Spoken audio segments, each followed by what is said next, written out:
За сайн байцгаана уу та бүхэндээ энэ өдрийн мэндийг хүргэе. За намайг Мөнх хот гэдэг. Манайх нэрийг Даваа гэдэг.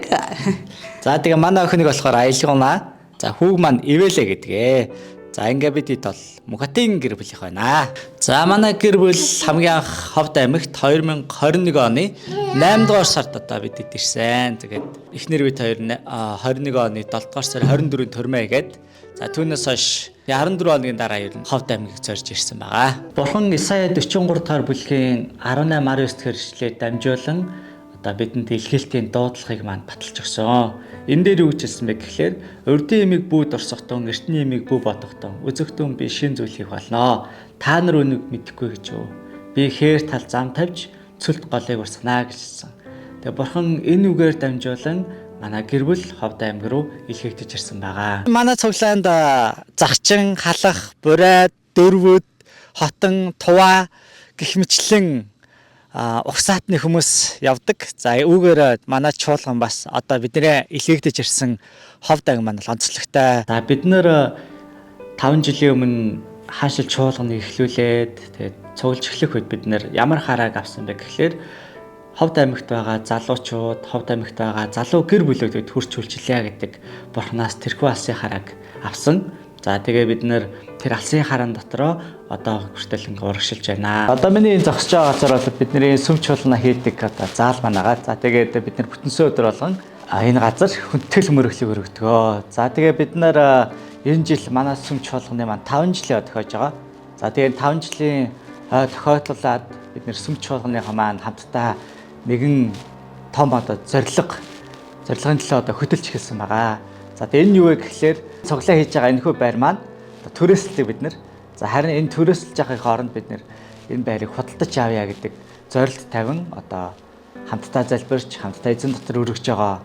За тэгээ энэ байрын маань хувьд гэх юм бол яг цацаглалын үнэлгээ бол 150 сая төгрөгийн үнэтэй. Худалдаж авахын тулд одоо 150 саяыг 1500 хүнд одоо хуваагаад за тэгээд нэг хүн 100 сая төгрөгийг өргөх юм бол бид энэ байрыг 6 сараас өмнө авахыг маш их хүсэж байгаа. Тэгээ бид энэ зорилтыг тавин хамтдаа залбирч өргөж байгаа.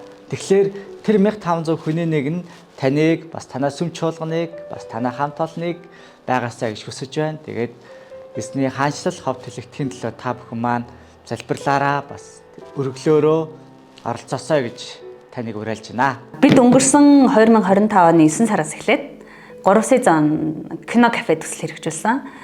3 сезон гэдэг нь өөрөө синема, кафе, card games гэсэн юм утгатай. Ховдод маань кино театр байдаггүй. Залуучууд болоо залуу гэр бүлүүд чөлөө цагаа өнгөрөх газар хомс байдаг. Тийм учраас бид залбирж агаад кино кафе төслөө хэрэгжүүлж эхэлсэн байгаа.